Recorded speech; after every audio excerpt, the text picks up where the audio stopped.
Good morning, Americans. This is your favorite alien on Sunday, July 30th, 2023, with a special commentary.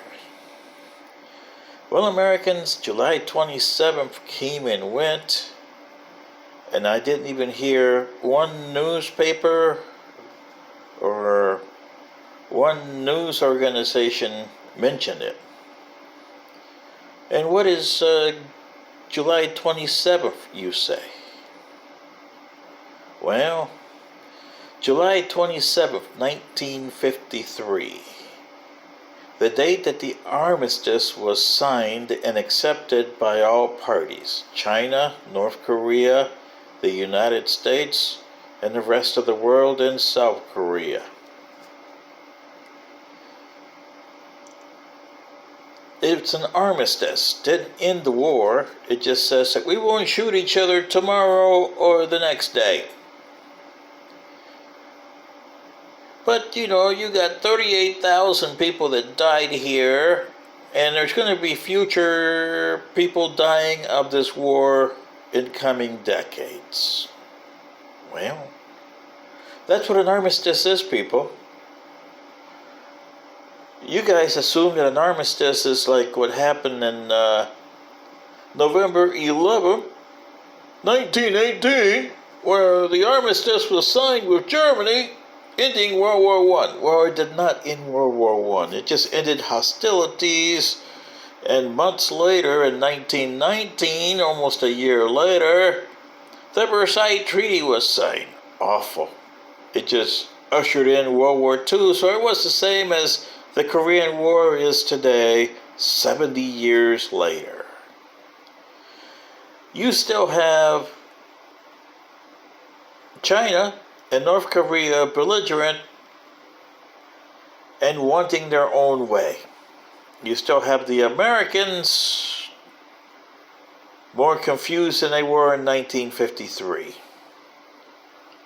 And the rest of the world, well, they've had enough with Ukraine so far. They don't want this. But what was the Korean War fought for? It wasn't for unification of the South and the North. In fact, if you look at South Korea today, its language is changing from the North. And 70 years later, well, 7 decades has a lot to do with family ties. The more you get away from family ties by decade, the less inclined you are to one nation. So technically, you got 2 nations forever here. China should recognize that. It's like Taiwan to them. It's 1949 for Taiwan. So it's 70 years for the Korean War. And if you add another, it's over 75 years for Taiwan. Yeah? Does that tell you something, China? Communist Chinese, that is? Your way of thinking is doomed, just like the Americans' way of thinking is doomed. Democracy in the United States, it's disintegrating left and right. Your communism is disintegrating on your side. You're burning your candles on all fronts, but you don't see that. And by the time your big deadline comes, after the United States disintegrates, you only last 4 minutes, China, as a superpower. 4 minutes. Because the Musha will take mincemeat out of you. I mean, they'll blow you out of the sky.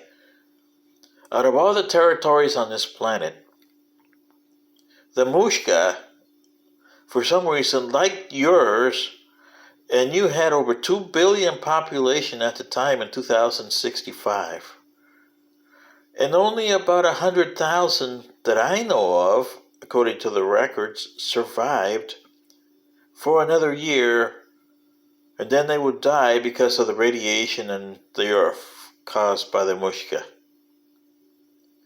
So in a sense, you had zero survivability, China. After all these decades and 100+ years of communist thinking, you end up with nothing.